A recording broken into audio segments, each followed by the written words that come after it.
Assalamualaikum warahmatullahi wabarakatuh. Anak-anak, kali ini Bu Lika akan menjelaskan tentang perkembangbiakan hewan.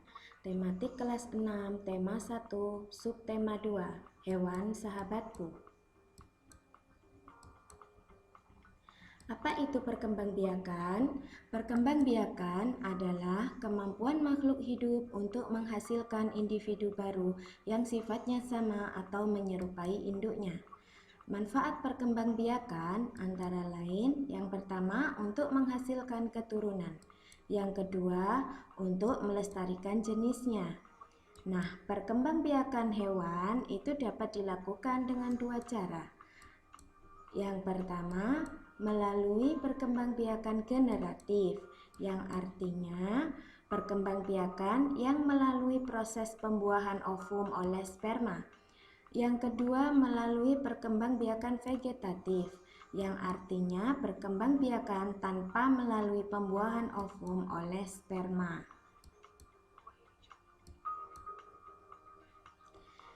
Nah, pembahasan yang pertama yaitu perkembangbiakan generatif. Perkembangbiakan hewan secara generatif dapat dilakukan dengan tiga cara, yaitu ovipar atau bertelur, yang kedua vivipar atau beranak atau melahirkan, dan yang ketiga ovovivipar, bertelur dan melahirkan. Yang pertama, ovipar. Ovipar adalah perkembangbiakan hewan secara bertelur. Ciri-ciri hewan ovipar antara lain memiliki daun telinga dan mengerami telurnya. Contoh hewan ovipar yang pertama ayam, yang kedua burung, kura-kura, dan katak, dan banyak lagi yang lainnya. Yang kedua yaitu vivipar. Vivipar adalah perkembangbiakan hewan secara melahirkan atau beranak. Ciri-ciri hewan vivipar adalah memiliki daun telinga, memiliki kelenjar susu, dan tubuhnya ditutupi oleh rambut. Nah, contoh hewan vivipar antara lain sapi, kucing, gajah, kambing, monyet, dan lain sebagainya, atau orangutan. Selanjutnya yaitu hewan ovovivipar. Ovovivipar adalah perkembangbiakan hewan dengan cara bertelur dan melahirkan. Hewan ovovivipar tidak memiliki ciri-ciri khusus.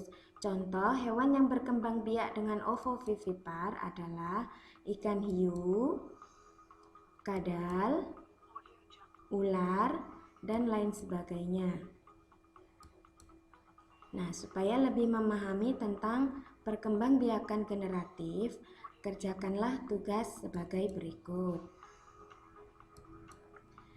Selanjutnya, kita akan membahas tentang perkembangbiakan vegetatif.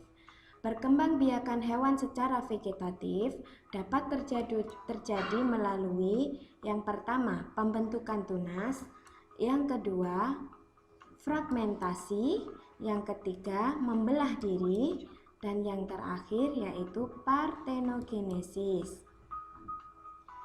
Yang pertama, pembentukan tunas.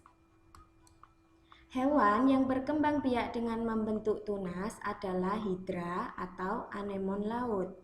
Perkembangbiakan hidra dimulai dari sel hidra induk, kemudian sel hidra induk mulai bertunas. Setelah itu, sel anak atau tunas akan terus berkembang dan membesar. Nah, sel anak akan terpisah dari induk dan menghasilkan sel baru.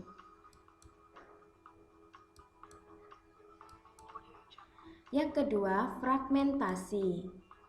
Fragmentasi adalah cara perkembangbiakan dengan pemisahan atau memutuskan diri menjadi dua bagian untuk membentuk organisme baru yang dilakukan oleh hewan tingkat rendah. Contoh hewan yang melakukan fragmentasi adalah planaria atau cacing pipih. Nah, di sini ada perkembangbiakan cacing pipih atau planaria. Cacing pipih akan memutuskan kepala dan juga ekornya. Nanti bagian kepala akan membentuk badan dan ekor. Nah, bagian ekor akan membentuk kepala dan juga badan. Bagian badan tidak dapat berkembang. Selanjutnya yaitu membelah diri. Perkembangbiakan dengan cara membelah diri biasanya dilakukan oleh hewan bersel satu, contohnya amuba. Nah, berikut ini adalah perkembangbiakan amuba. Amuba mula-mula persiapan untuk membelah diri. Amuba mulai membulat dan inti selnya memanjang. Inti sel membelah diikuti oleh pembelahan protoplasma, jadi membelah menjadi dua. Sitoplasma ikut membelah dan terbentuklah dua amoeba baru. Selanjutnya yaitu partenogenesis. Partenogenesis merupakan cara perkembangbiakan hewan tanpa melalui pembuahan. Salah satu hewan yang mengalami partenogenesis adalah komodo. Nah, supaya lebih memahami tentang perkembangbiakan hewan vegetatif, kalian bisa membaca di buku tema dan mengerjakan soal yang ada di buku tema. Selanjutnya yaitu tugas bahasa Indonesia. Lakukan pengamatan mengenai hewan yang ada di lingkungan sekitarmu dan pilihlah 3 hewan. Kemudian cari tahu ciri-ciri dan habitatnya atau tempat tinggalnya serta cara perkembangbiakannya. Nah, tulis hasilnya pada buku tematik Ayo Lakukan halaman 62. Demikian video dari Pulika. Assalamualaikum warahmatullahi wabarakatuh.